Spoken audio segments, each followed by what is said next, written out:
다시 연장을 하겠습니다. 이 영국의 목사님이신 하워드 카터 목사님,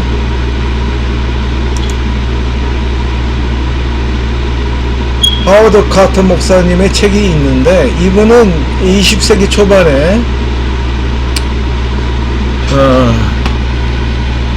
영국에서 저기 1차 세계대전인가? 1차 세계대전, 독일이 전쟁을 일으켰죠. 이때 양심범으로 군대에 가서 전투해서, 아무리 독일군이 적이라도 사람을 죽일 수 없다. 그래서 양심범으로 군대 징집 영장이 나왔는데, 1차 세계대전 때 영국에서 전쟁에 반대를 했어요. 아무리 적군이라도 사람을 죽이면 안 된다. 저도 그렇게 생각합니다. 아무리 적이라 그래도, 적군이라도, 아무리 우리나라를 쳐들어온다 그래도 그 적군이 사람인데, 영혼인데, 그걸 총으로 쏴 죽이면은 그 사람들은 회개도 못하고 지옥 가잖아요. 지옥. 그러면 그게 내가 죄를 지는데, 그럼 나도 사람 죽였으니까 지옥을 가는데, 나도 지옥 가고 그 사람도, 독일군도 지옥 가고, 그럼 둘 다 지옥 가면 누가 좋아하겠습니까? 마귀가 좋아하겠죠. 그래서 저도 전쟁을 반대하는 사람이에요. 그래서 하워드 카터 목사님도 영국 사람이었는데, 1차 세계대전 때 독일 전쟁이 나서 영국 정부가 징집을 영장이 나는데, 그걸 전쟁을 반대해서 사람을 죽일 수 있다. 기독교 양심수로 군대 감옥에 갔습니다. 군대 감옥에 있는 동안 하나님께 기도하면서, 그때 이 젊은 나이 하워드 카터 목사님은 기독교 신자였어요. 하나님을 알고 성령님을 알고, 그렇게 기도를 열심히 하다가 성경도 보고 열심히 군대 감옥에서 영국에 방어를 받고 성령 은사에 대해서 연구를 하게 됐습니다. 감옥에서. 그래서 성령님과 대화하고, 성령님의 방어 은사, 통변의 은사, 예언의 은사, 이거는 전부 성령의 고린도전서 14장에 나오는 은사들은 전부 다 초자연적인 기적의 은사입니다. 절대 인본주의적인 자연적인 인간의 은사가 아닙니다.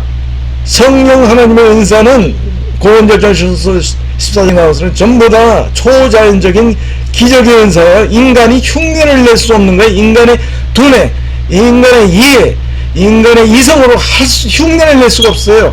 그건 성령님께서 주시는 은사예요. 그거를 연구를 해서 감옥에서 책을 쓰셔가지고 그때 당시에 전 세계를 1차 세계대전이 끝나고 나서 감옥에서 나와서 목사님이 되셔가지고 전 세계를 선교 여행을 떠나셔서 전 세계를 다니면서, 심지어는 나치 독일에 2차 되기 전에 나치 독일에까지 선교 여행을 따라서 나치 독일의 그 악령이 역사한다는 것을 체감하고, 심지어는 인도네시아, 필리핀, 뉴질랜드, 호주 이런 데까지 전부 다 선교 여행을 다니면서 전도를 하고, 성령님께서 비전을 주셔가지고 그렇게 기적의 역사, 구원의 역사, 능력의 역사가 일어난 엄청난 목사님이셨어요. 성령의 사도가 되셔가지고 방언을 하시고, 방언도 배우고, 방언을 군대 감옥에서 썩으면서 뭐만 했겠어. 그 방언기도만, 방언기도는 뭐냐? 아무런 의미 없는 기도가 아니에요. 영적인 무기입니다. 방언기도를 하게 되면 게끼들이 비케스터는 곧따라면 내 영이, 속사람이, 내 혼이 아니고, 내가 여태까지 배운 한국말로 기도하는 게 아니고 내 영이 하나님의 이미지가 있는, 능력이 있는 내 영의 성령의 힘을 받아서 방언기도, 영의 기도, 기도 언어로 하나님께 하는 거예요. 그거를 열심히 하다 보니까 성령님하고 교제하고 내고 열심히 하니까 성령이가 너무 뜨겁게 가려서 성령의 통변도 하게 되고 예언도 하고 기적의 은사, 여러 가지 은사를 받으셨어요. 이분이 성령 은사를 통해서 기적의 은사. 그래서 하나님의 능력의 은사예요. 그거는 하나님이 살아계심을 보여주기 위해서 성령님께서 역사하시는 거예요. 그런 도구입니다. 방언은 일종의 그 통관문이에요. 방언을 통해서 그 기도 언어의 영의 기도 언어를 통해서 성령의 은사가 나오는 겁니다. 그걸 통해서 많은 부흥의 역사가 이분을 통해서 영국과 전 세계를 통해서 역사했습니다. 그래서 이분은 방언을 중요성을, 방언의 의미, 뭐 방언을 받아야지 반드시 받아야 성령 세례를 받으면 방언을 하게 되는데 어차피 그 받아야지 천국 가는 건 아니에요. 물론 예수 믿고 회개하고 죄를 회개하고 구원받으면은 다 천국 갑니다. 방언 못 받아도. 그러나 방언을 받는 게 더 좋아요. 왜? 마가복음 16장에 예수님께서 약속을 하셨잖아요. 승천하시기 전에 부활하시고 승천해서 뭐라 그러셨어요? 마가복음 16장 다시 가보겠습니다.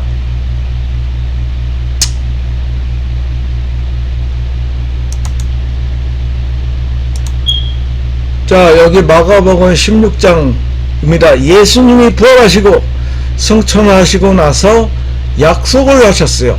또 가라사대 너희는 온천에 다니며 만민에게 복음을 전파하라.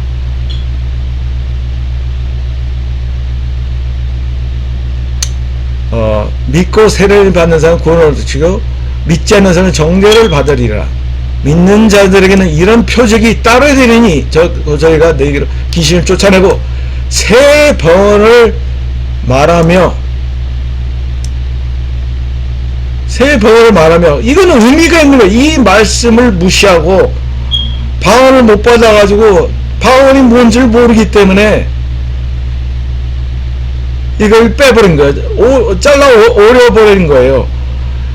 뱀을 짚으며 무슨 독을 마시듯 해를 받자니 병든 사람에게 안수한 즉 나으리라. 치유의 은사, 기적의 은사. 예수님께서 마침 하신 후에 승천하신 거예요. 이 약속. 그래서 어떻게 됐어요? 그래서 이 사도 베드로가 예수님이 죽으니까 어떻게 다 도망갔죠? 제자들이. 나는 물고기나 잡으러 간다. 오브로 다시 회개한 거예요. 방언 받기 전에. 그랬더니 예수님께서 부활하시고 나타나셔가지고 약속을 해요. 너희는 예루살렘을 떠나지 말고 기다려라. 성령 세례를 받기 전에. 그래서 어떻게 됐어요? 사도행전 3장에 보면 오순절날 성령이 세례로 충만하게 임하시니 그들이 어떻게 됐어요? 방언을 성령 세례의 표적으로 방언이 나온 거예요. 방언은 뭐냐?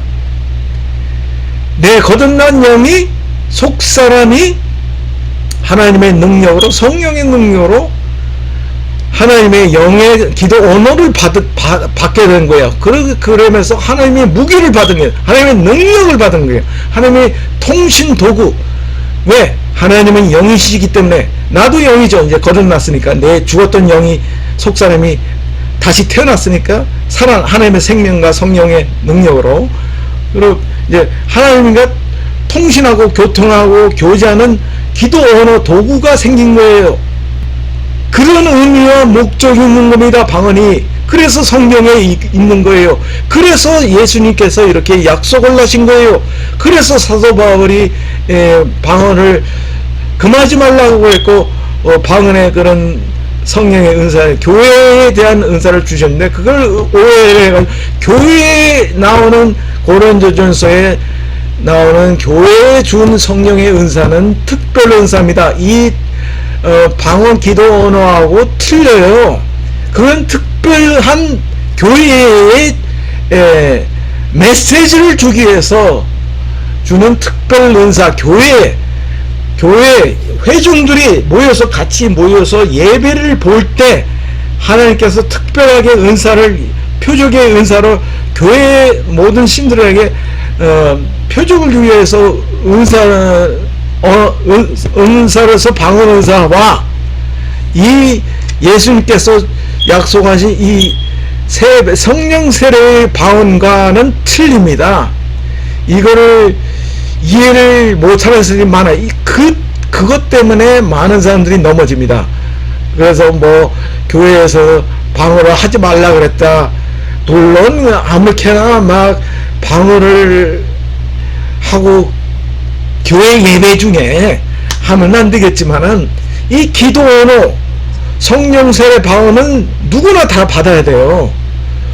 그러나 고린도전서 14장에 나오는 교회의 성령님께서 특별하게 주시는 초자연적인 기적의 은사인 방언의 은사는 그거는 아무 때나 안 나옵니다. 성령님께서 주실 때만 나오는 거예요. 특별하게 어떤 목적을 가지고 성령님께서 어쩌다 주시는 거지, 그거는 아무 때나 하는 거는 아닙니다. 그거는 근데 교회에서 예배 회중들이 모여서 같이 다른 성도들을 덕을 세우기 위해서 믿음을 덕을 세운다는 것은 의미가 그 다른 사람의 속사람, 그 다른 형제의 믿음을 더 세워주기 위해서, 믿음을, 예를 들어서 우리가 방언기도도 안 하고 이렇게 하면은 보통 이 세상 살면서 의심이 막 들어요. 우리가 혼으로도 살면 이성으로도 살고 염려도 하고 뭐 이렇게 육신의 세상의 느낌은 의심이 가득해집니다. 두려움과 의심, 혼란, 이런 상태가 되는데 우리가 다시 하나님께 집중하고 성령께 집중 기도하면 어떻게 돼요? 방언 기도하고 끼리에 말해서 쏠라 그러면 내 속 안에 계신 성령 하나님께 집중하게 되면 어떻게 돼요? 하나님께 집중하게 되고 다시 그 의심과 세상 혼란에 빠졌던 약해졌던 믿음과 내 속사람이 강렬해지는 겁니다. 그래서 성령의 은사, 고린도전서의 은사는, 방언의 은사는, 방언과 그 통변, 기적의 은사, 예언의 은사들은 우리 이 의심의 세계에서, 이 세상에서 우리 약해지고 허약해지고 넘어지고 약해진 속사람의 힘을 덧입혀주고 힘을 세워주고 믿음을 하나님의 살아계신 하나님, 안 보이시는 하나님의, 이 세상에서 안 보이시는 하나님에 대한 믿음을 하나님이 살아계시구나, 이걸 다시 일으켜주는 것이 그 덕을 세운다는 의미입니다. 그래서 평소에는 우리가 교회 안 다니고 우리가 1대1로 하나님과 1대1로 혼자 기도할 때는 방언을 하는 게 아주 의미가 있고 중요한 거예요. 왜? 내 속사람도 기도하는데 내 영도 있는, 우리 데살로니가전서 5장 23절에 보면 우리 인간은 영혼 육으로 되어 있습니다. 우리는 혼만 있는 게 아니에요. 육만 있는 게 아니에요. 동물과 같은, 우리 죽었던 속사람이 영이 다시 태어나서 우리 영 속사람이 하나님의 생명과 성령의 능력으로 살아나서 속사람도 기도하기 원하는 거예요. 우리 영적 존재, 영의 사람도 기도하기 원하는 거예요. 혼만 기도하는 게 아니고, 혼은 기도할 때는 어떻게 돼요? 내 한국말로 기도할 때 내가 아는, 내 머리가, 내 두뇌가 아는 이해력으로, 나는 한국말만 배웠기 때문에 하나님의 아버지, 이렇게 한계적인 기도.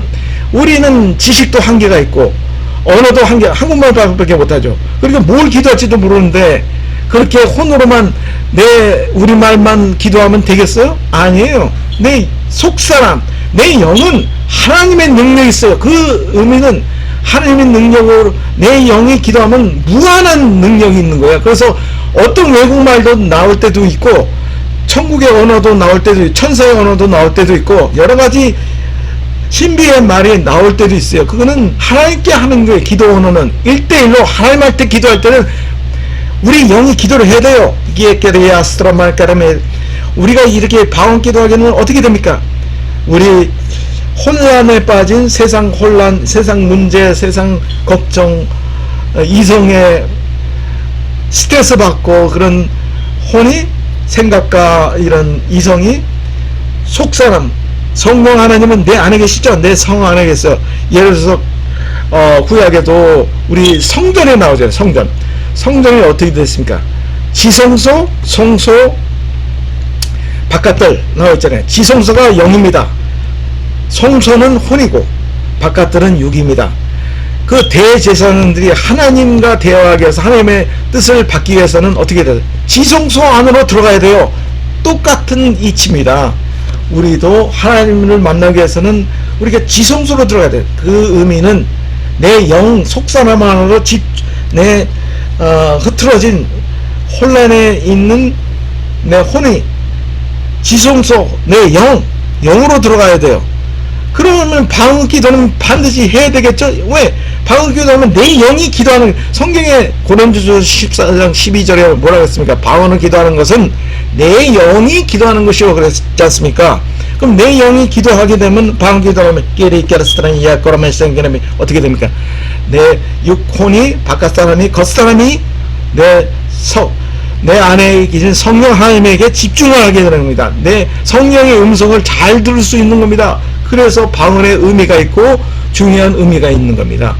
그래서 방언 기도는 내 영이 하는 기도 언어입니다. 하나님과 1대1로 내가 이해를 못하고 다른 사람이 이해를 못해도 하나님이 이해하시기 때문에 골방에서 하나님께 1대1로 둘이서만 기도할 때는 이 기도 언어는 내 영도 기도를 해야 돼요. 혼으로만 기도하면 안 돼요.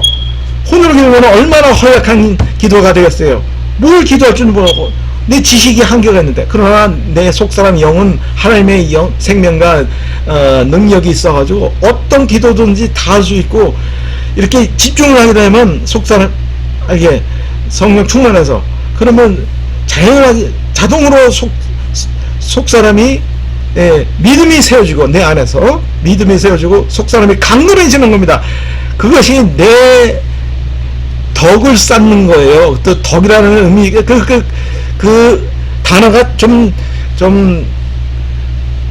모호한데, 그거는 덕을 세운다는 의미는 내 허약해진 속사람을 다시 믿음으로 세우고 하나님의 성령의 능력으로 다시 강건하게 세운다는 의미예요. 이 세상은 어떻습니까? 의심이 많고 혼란이 많고 그러면 내 속사람이 약해지기 때문에, 그래서 방언기도 하고 내 안에 계신 지성소 안에 계신 성령님 하나님을 내 영으로 만남으로써 속사람의 믿음을 살아계신 하나님에 대한, 안 보이시는 하나님에 대한 믿음을 세워주는 의미지, 무슨 내 자신만을 교만하게 세운다는 의미가 아닙니다. 그거는 잘못된 해석이에요. 그래서 바로 알아야 된다. 그래서 이 성경 연구를 제대로 해석할 줄 알아야 돼요. 그 다음에 제가 방언의 역사를 간증을 하겠습니다. 마지막으로 미국의 신유 전도자인 부흥사인 토미 힉스 목사님을 간증을 하겠습니다. 토미 힉스 목사님, 이분은 1909년에서 1973년까지 미국에서 이벤젤리스트 전도자, 부흥 전도자였는데, 이분이 소련에 선교 여행을 갈 기회가 생겼습니다. 그 소련 그때 1950년대에는 소련 공산당이 지배했을 때인데, 자기가 소련의 군중 집회를 하게 됐는데, 통역이 소련 공산당 요원이었는데, 이분이 아무리 러시아 사람들한테 복음을 1950년대에 예수 그리스도의 복음을 전도를 해봤자, 설교 집회에서 이 통역이 소련 공산당 요원이었기 때문에 통역을 바꿔가지고 공산당식으로 한 거예요. 그래가지고 이 토미 힉스 목사님께서 그를 직감을 하고 방언을 갑자기 성령께서 방언을 주시더래요. 근데 그 방언이 러시아어로 예수님의 복음에 대한 그 메시지였다고 합니다. 그러니까 이 토미 힉스 목사님 러시아 말을 못해가지고 통역 썼는데, 그 통역이 소련 공산당 용어로 제대로 복음을 전달하지 못했기 때문에 러시아 사람들한테 군중 집회에서 전달할 때 방언을 했는데 그 방언이 러시아 말로 예수님의 복음에 대한 증거를 메시지가 나왔더래요. 수많은